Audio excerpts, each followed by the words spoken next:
ελαφάκι, με καρδούλα ταπεινή, σαν πέφτει το βράδακι, έχει μύτη φωτεινή.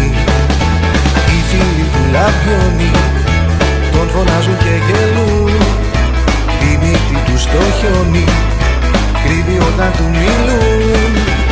Όμως μια πρωτοχρονιά είπε ο Άι Βασίλης, Ρούντολφης εσύ σοφός, έχεις μέσα σου το φως.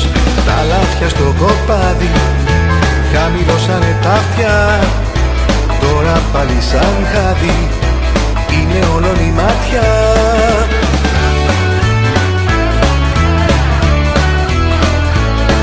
Από τότε και κάθε καινούρια χρονιά του έλκυθου πρώτο στραβά τα σκοινιά, ο Ρούντολφ οδηγεί τον Άι Βασίλη στη γη.